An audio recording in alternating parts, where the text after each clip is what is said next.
Mesdames et messieurs, bonjour. Voici les titres de l'actualité. La grève à l'aéroport de Francfort, qui avait déjà connu une première prolongation jusque mercredi, devrait finalement durer jusque vendredi soir inclus. Au Sénégal, on déplore de plus en plus de scènes de violence en cause l'élection présidentielle qui va se tenir prochainement dans le pays. La Tunisie n'ouvre toujours pas son ciel aux autres compagnies aériennes, les compagnies nationales n'étant pas dans de bonnes conditions pour faire face à la concurrence. Et nous terminerons avec le parc Astérix en France qui va accueillir dès son ouverture début avril un tout nouvel espace dédié à l'Égypte. Madame, monsieur, bonjour, bienvenue dans l'édition de votre journal. Le mouvement de grève qui touche l'aéroport de Francfort en Allemagne ne s'essouffle pas, que du contraire. En effet, le syndicat de la sécurité aérienne a annoncé pour la deuxième fois cette semaine une prolongation de la grève jusqu'à la fin de la semaine, soit vendredi 23h au mieux. Depuis jeudi, des annulations de vols perturbent le quotidien de l'aéroport et les grévistes sont inflexibles sur leurs revendications qui ne sont toujours pas acceptées par le gestionnaire de l'aéroport, Fraport, qu'ils jugent exorbitantes. Chaque jour, donc, une centaine de vols sont annulés, principalement sur des lignes intérieures, voire européennes. Toutefois, Fraport a jusqu'à présent assuré chaque jour 70% du trafic en remplaçant les grévistes par des retraités. Vous pouvez toujours consulter le site de Lufthansa.fr pour connaître les vols qui sont annulés. Au Sénégal, à l'approche du scrutin présidentiel contesté, prévu pour ce dimanche 26 février, les manifestations et débordements n'en finissent pas. Le Quai d'Orsay appelle donc les Français à la vigilance. Le jour du scrutin du premier tour de l'élection présidentielle, les ressortissants sénégalais et étrangers ne seront pas autorisés à se déplacer entre les régions du Sénégal, déclare le ministère sur son site de conseil aux voyageurs.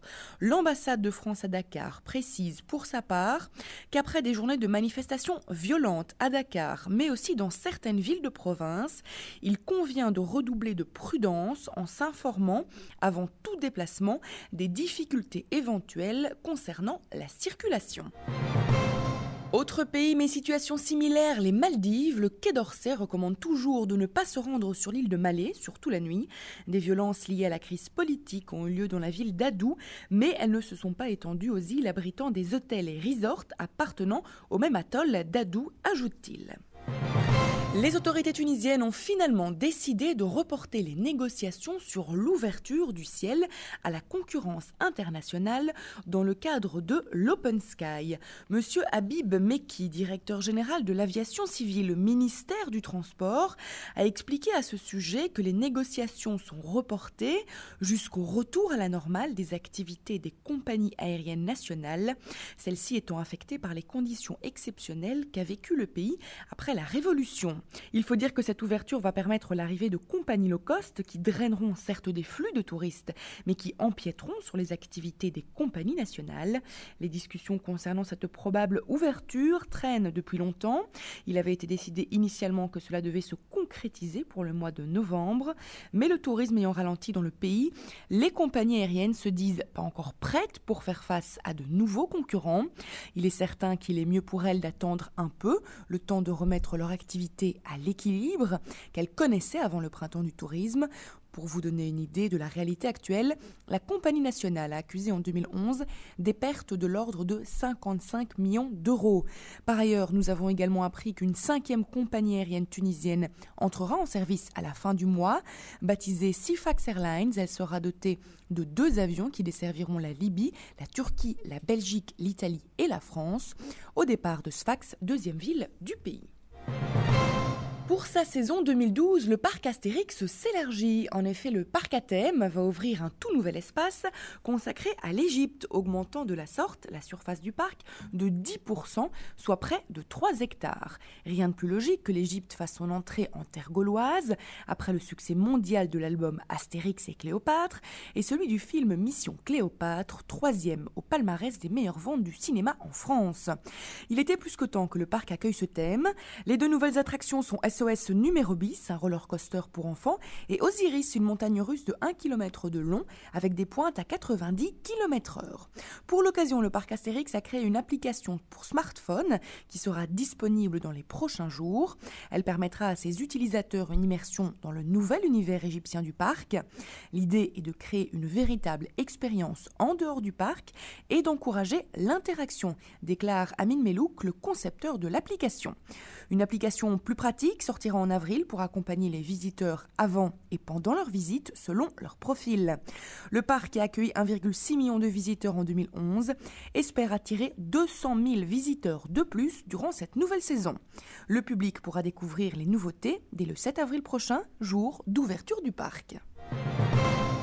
À présent, nous nous rendons dans la belle région de Champagne-Ardenne. Le célèbre chef étoilé Michael Nisaro vous propose une recette savoureuse. Reportage Michael Van Kutsem. Michael Nisero, chef étoilé de la briqueterie à Vinay, était présent sur le stand de Liberty TV au Salon des vacances de Bruxelles cette année. Ce Belge expatrié en Champagne-Ardenne est devenu le chef d'un prestigieux restaurant de la région et il nous a d'ailleurs fait l'honneur de nous proposer une de ses recettes savoureuses. Et à voir le monde présent devant ces démonstrations, on se dit qu'il pourrait être nombreux à franchir la frontière pour y faire une petite escapade gourmande. À présent, la météo pour terminer ce journal. D'abord en Belgique, pour ce jeudi, la journée sera grise et régulièrement ponctuée de petites pluies ou brouines, lesquelles auront tout de même tendance à s'espacer depuis l'ouest l'après-midi. Malgré la présence de ces nuages et de ces précipitations, les températures s'envoleront largement au-dessus des 10 degrés sur une bonne partie du pays. Et en France, avec l'air froid au sol, la limite pluie-neige pourrait être occasionnellement basse avant de remonter sensiblement en journée. En conséquence, par endroits sur les collines, le sol pourrait être blanchi. De plus, si la nébulosité, la couverture nuageuse sera importante, la douceur le sera aussi. En effet, après le passage du front chaud, cette perturbation comprendra un secteur chaud d'une surface importante. Ceci referme notre journal. Je vous remercie pour votre attention et votre fidélité. Je vous rappelle notre site internet sur lequel vous retrouvez tous nos programmes, mais également toutes nos actualités touristiques. Il s'agit du www.libertytv.com/tv. À présent, je vous quitte sur de superbes images du Mardi Gras à Binche, où le carnaval battait son plein. Belle évasion sur Liberty TV.